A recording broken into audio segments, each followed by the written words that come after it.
What's up, everybody? Welcome to Real Talk number 12, and boy is it a doozy. Some viewers and Twitter friends recently noticed that I resemble the Joker from Alan Moore's The Killing Joke, an observation I quite enjoy, hence the fun thumbnail.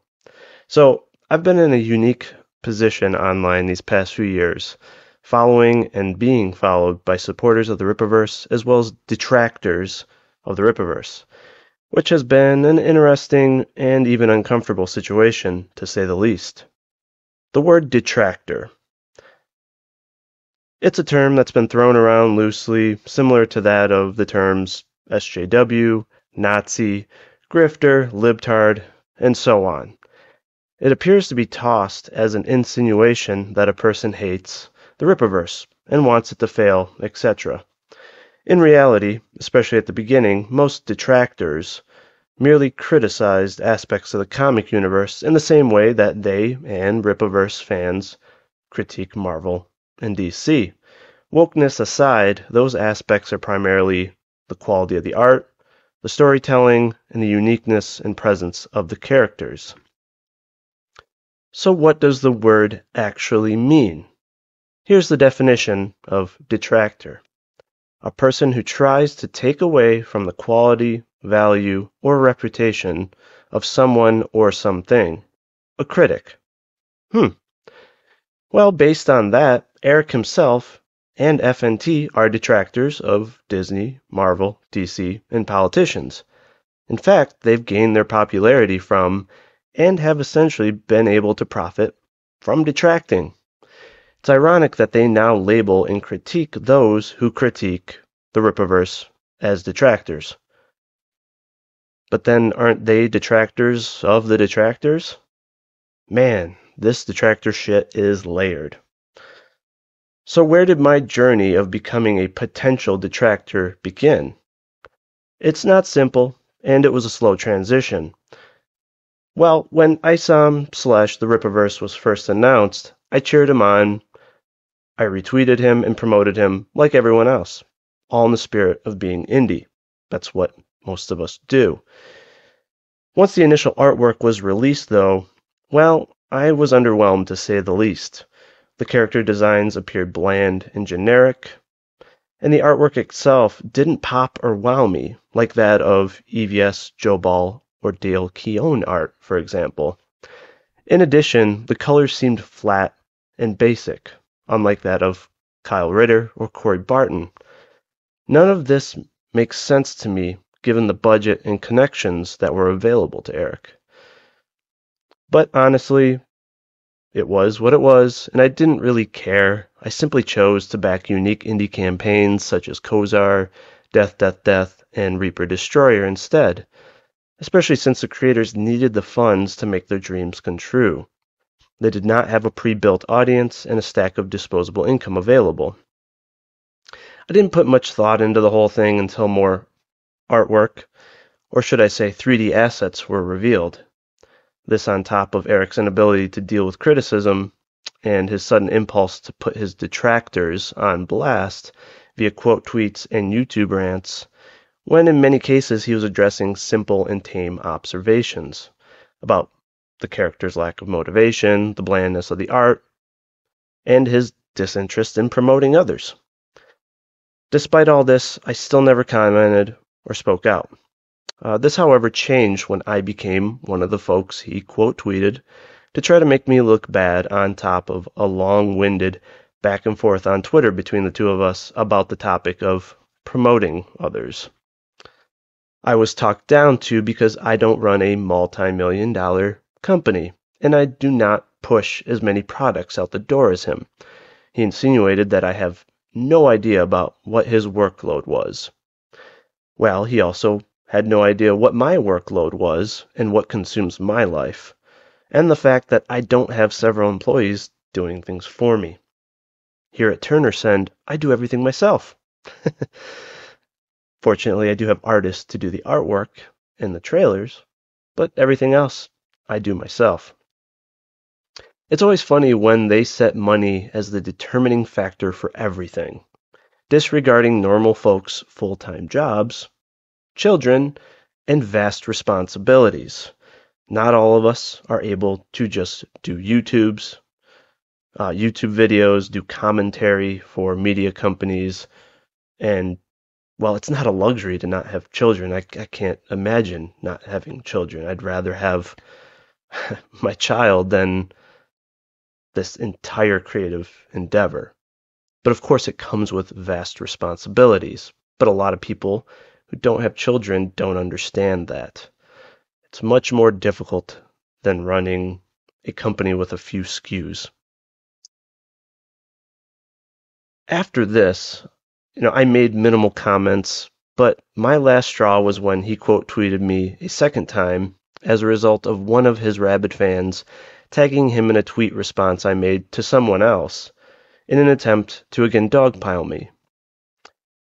And what was my response tweet about? Well, it was me simply stating that his financial success in comics was not due to the content or quality of his comics, but instead was a result of his previous endeavors and pre-built audience and reach, which is factual and something he himself has admitted in the past. It's basically common sense. If you start any new endeavor and you have hundreds of thousands of followers and fans, there is a very high likelihood that a decent percentage of those are going to be turned into customers regardless of what you produce. We've seen this on several occasions with famous YouTubers, actors, politicians. They write a book, they come out with a product, it makes a bunch of money because that's what name recognition does. Now, the lashings from his fans weren't too many for me, but for a friend of mine who stood up for me during this quote tweet fiasco, well, his response to and subsequent rejection of Eric's insult-laced and backhanded donation towards his failing campaign, even though it was a storefront after having a very successful campaign, started a Twitter wildfire which essentially resulted in reigniting the feud between Eric and EVS. It also resulted in pot shots from FNT members towards indies, and a few other ironically chosen indies receiving donations for their campaigns from Eric, but not any actual interest in the books themselves. One of the recipients of the donations immediately unfollowed me as a result of realizing that I was disgusted by Eric's actions, even though his campaign might not have been funded if it weren't for my tweet response that started the whole fiasco. Ironic, sad, and funny all at the same time. Many others also unfollowed me as well for standing by my friend who stood up for me, even though he didn't have to, basically take so many hate-laced bullets for me. Now, since then, there have been several instances where Eric has denied saying or doing things that indeed happened, such as 3D assets. First, he didn't use them. Then he used them, but it was okay because it was an industry standard.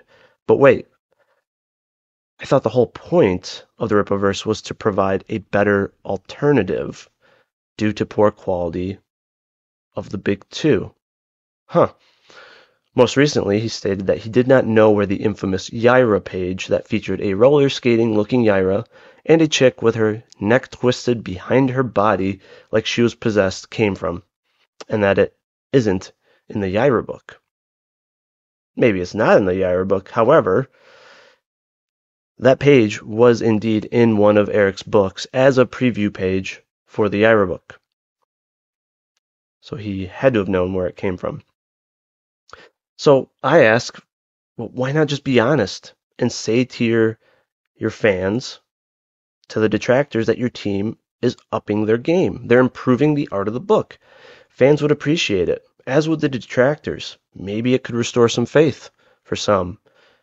I mean, I don't know how many times I've seen other indies say, hey, I'm going to add pages to my campaign, or I'm going to make some tweaks to make it even better. And when they show that it's better, it just gets people more excited for the book. It would be a positive marketing spin. So I don't really understand why he's avoiding what's actually happened. Oh, wait, I guess there was a second last straw which was him implying that one of his detractors, who happens to be a friend of mine, allegedly was into some egregious and disgusting things when there was absolutely no evidence of such allegations. Pure defamatory statements spread by some of his friends and also himself. And you can't forget about him calling people white bread N-words and implying that white people are inherently soft and laughing about it, as if no white people have ever grew up in the ghetto, in the slums, the gutter, or the worst trailer parks out there. I can't understand how people can sit by and tolerate such comments about any race. These are just some of the instances that left a bad taste in my mouth. It would take too long to cover the DMCA topic, the charity confusion, the comments about pulling up, or the debacle relating someone being in the parking lot of property he doesn't own and that had public access routes, and for calling people a range of ridiculous names and more, insinuating haters are fat, gay, retarded, and a slew of other ridiculous insults. So not everyone spends as much time online as some of us. Not everyone has witnessed streams and tweets from the beginning of it all. Some have entered it halfway through and only seen things from one side.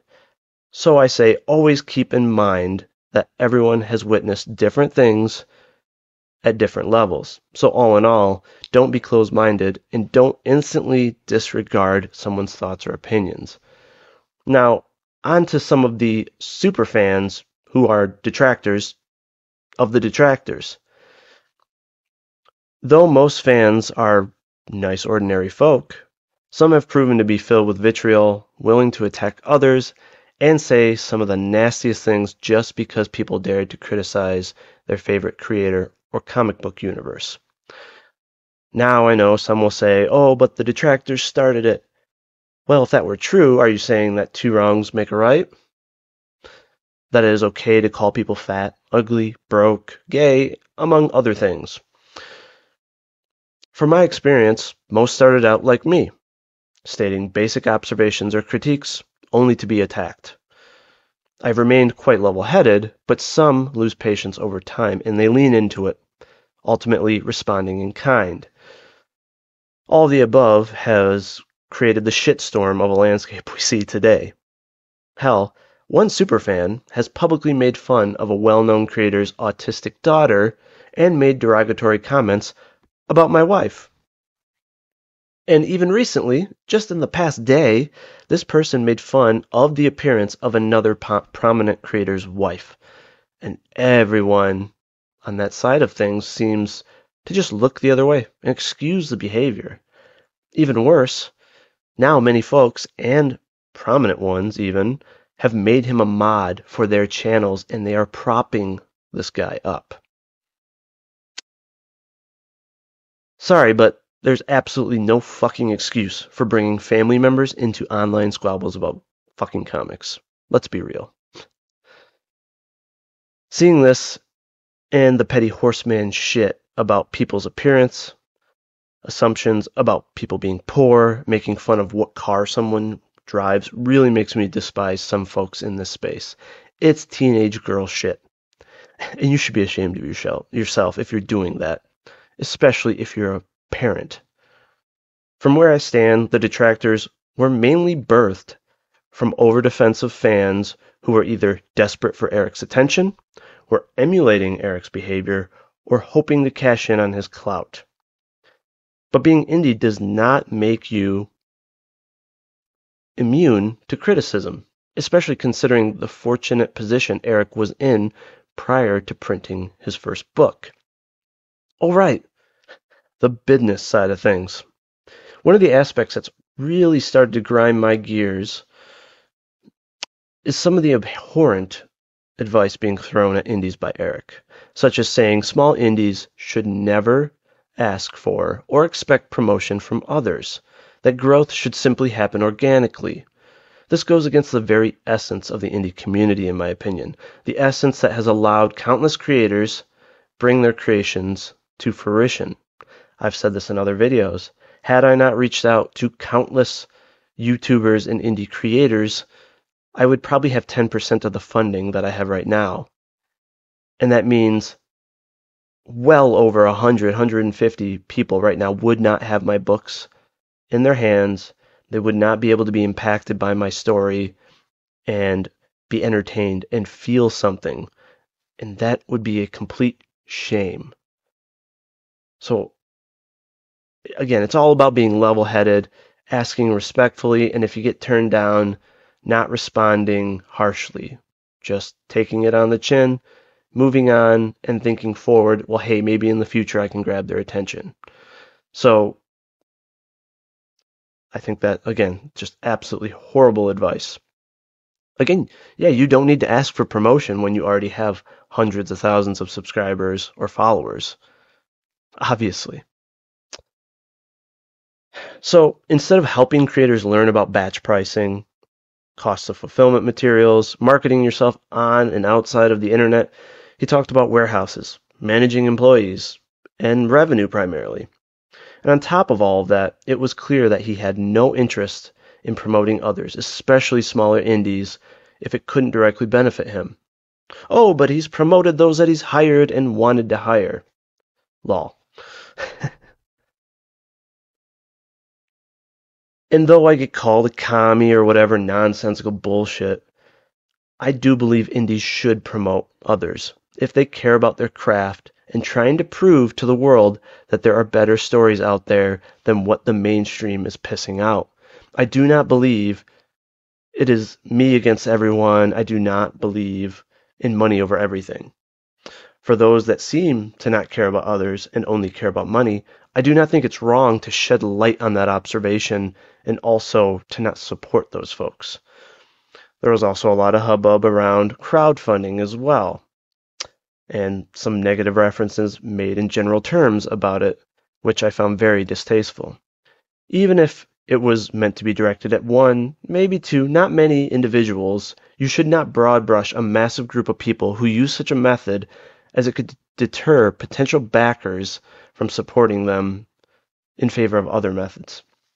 Crowdfunding is a blessing, one that should be wildly promoted, as it allows creators' projects and dreams to become reality. Again, this I know from personal experience. So, with all of the above considered, I sit here essentially feeling as if the Rippaverse and Eric's influence on the indie community has not been positive overall. Hell, maybe even detrimental and toxic to an extent. And why do I care? Well, if it affects the indie community, it can affect not only myself, but also my friends and my supporters. I also don't like that I see a good chunk of fans and even some creators now basing success solely around revenue and not quality, or at least a healthy balance of both. It should be common knowledge that just because a book or product has created a high level of revenue, that does not mean it is of high quality. Though sometimes a book can raise a lot of money and be of high quality, such as Cyberfrog, for example, or Terror in the Trenches, Kozar, Death, Death, Death, etc. There are cases where a book raises a lot of money, but it's of low quality. And I think that's the case, especially for the first two Rippaverse books. And in reality, there are books that raise a lot less money that are of higher quality. You see that in any product line, in the world, right? Cars, any consumer product. That's just common knowledge. So I don't think it's a good sentiment or trend. Creators should strive to create the best story, the best art, and the best characters possible, to not be solely driven by dollars. I would rather make $500,000 on a campaign and have an amazing story and book that genuinely impacts the lives of others and is remembered for decades to come, than to make $3 million just to have my book be a collectible that collects dust with a story that isn't memorable or impactful. Many won't believe me, but it's the truth, and I know there are plenty of other passionate creators that feel the same way as I do. But all this is just my opinion. It is not wild, and it is not based on hatred. I do not hate him or what he has created, or even the super fans that I've mentioned. I'm just not that type of person, and I don't think most people hate other people or things. They may dislike it or not want to support it, but tossing the word hate around is, to me, lazy. I'm simply just not a fan, and I do not want to support any of it. It's freedom of choice, just like not wanting to be a fan of or support Disney, Marvel, and DC. But unlike some, I'm not going to sit here and say, oh, I do not think it's high quality, I'm not going to support it, and then go buy a movie ticket and make a video about it. No. If I say I'm not going to support it, I'm literally not going to give it my financial support, unlike some hypocrites online. The complaining tubers. And this opinion should not be controversial. It should not trigger nasty responses or people unfollowing me, etc. Though it likely will. That's how the internet is, unfortunately. If you enjoy the Rippaverse, great. I'm happy for you. Everyone should thoroughly enjoy what they enjoy and continue to do so. I'm not trying to convince you not to like the Rippaverse, and your thoughts towards it do not influence my opinion of you as a person and will not cause me to stop supporting anyone as long as you are respectful towards others. But you should be able to respect differing opinions as well, especially if they are about the books and or story themselves, hell, even about the creator in most cases, just like the writers, creators of mainstream content. I honestly feel that if superfans that get caught up in the huff and puff of it all simply stopped responding in such an aggressive manner, of course it's some folks, not all, and simply talked about what they enjoy about the books and why, the landscape would settle over time.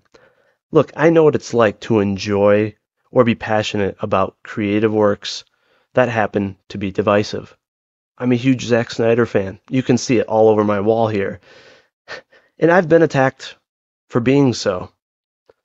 But I realized over time trying to convince folks to change their minds about such things rarely works, and it tends to only inflate things.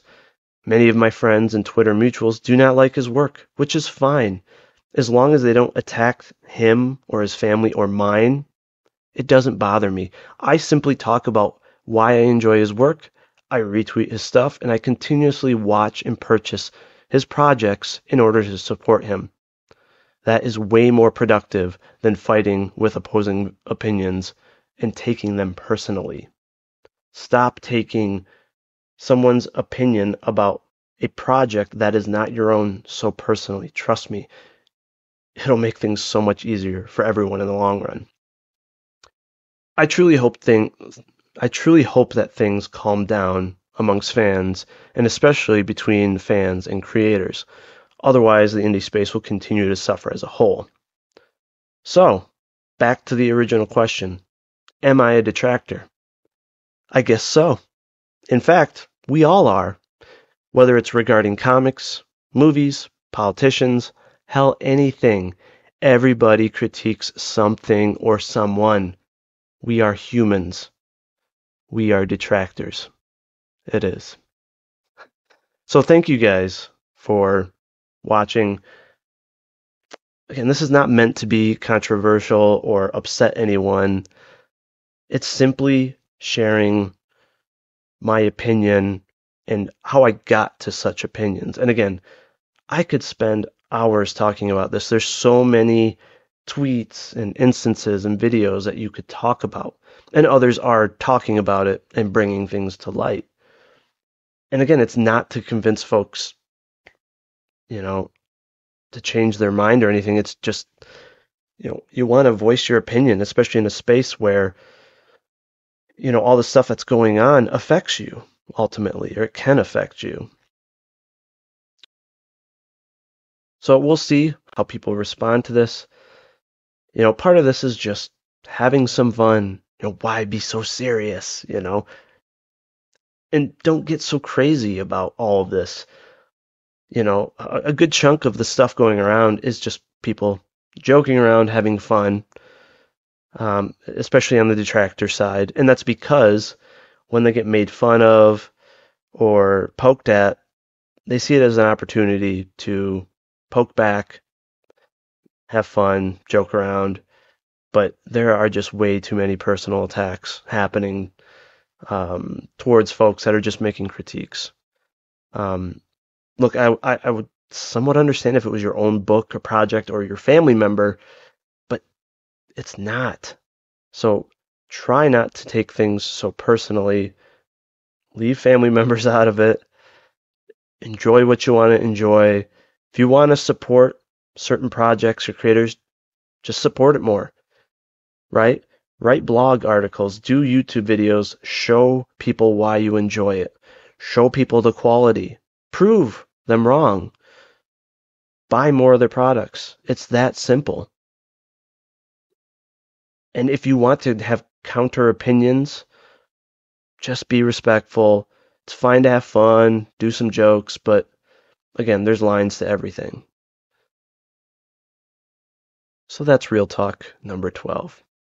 Thank you guys, and God bless.